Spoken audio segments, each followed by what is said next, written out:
All right, let's dive right in. We're going to tackle one of the most famous, most debated prophecies in the entire Bible.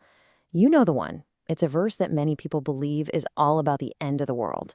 But what if it's actually about a huge, world-changing event that already happened? Let's take a look. So this is the verse, Mark 13:26. It's powerful stuff, right? Super cinematic. And for 2,000 years, it has really shaped how people think about the future. I mean, the imagery is just so clear. The Son of Man, a title for Jesus, showing up on the clouds. But what did he actually mean by that? And that really gets us to the heart of the matter. Is this a promise of some future physical return that's going to wrap up all of human history? Or, as the source material we're looking at suggests, is it actually describing a symbolic judgment, one that the original audience lived to see with their own eyes? Okay, so to figure this out, we've got to start with the interpretation that's been the dominant one for, well, centuries. The traditional view has always been that Jesus was making a promise to his followers, that he would physically, literally come back to earth really soon after the temple in Jerusalem was destroyed, a visible second coming for that specific generation. But you see the problem, right? This creates what scholars call the delay. Because if the early Christians were all geared up for a big return that just didn't happen, you can imagine that would have caused a pretty big crisis of faith. This is where you get all these later explanations for why his return was postponed. But here's a thought.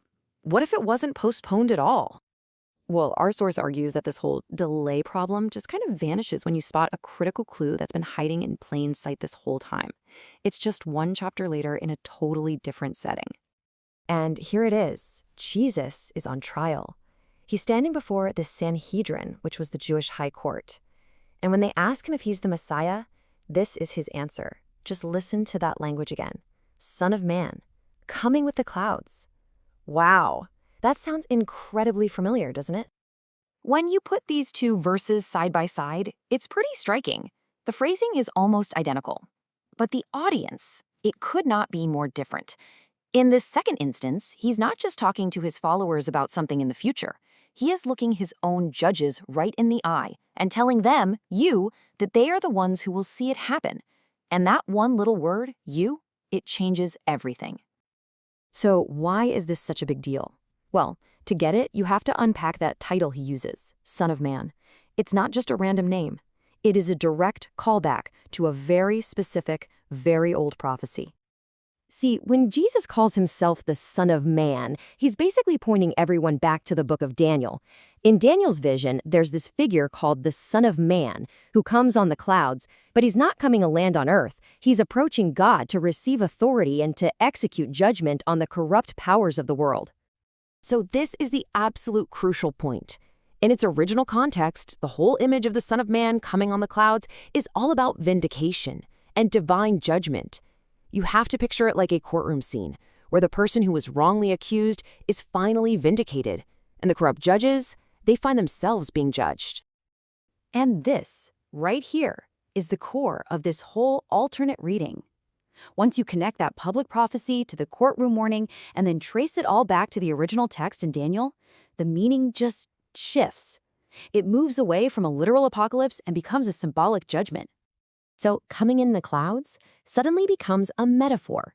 It's this ancient prophetic language for when God directly intervenes in history, a moment where heaven's authority is put on full display right here on earth. It's not about a person physically flying down from the sky. It's about a world-shaking event that makes it clear who's really in charge. And what was that world-shaking event? The source points to one very specific, catastrophic moment in history, the destruction of the Jerusalem temple by the Romans in the year 70 AD. For the Jewish rulers who condemned Jesus, the temple was everything. It was the center of their power, their authority. So to have it destroyed, well, that was the ultimate judgment. In fact, to use the exact words from our source, this very real, very historical disaster was the coming of the Son of Man. It was the visible, undeniable proof that judgment had been passed on the powers that rejected him.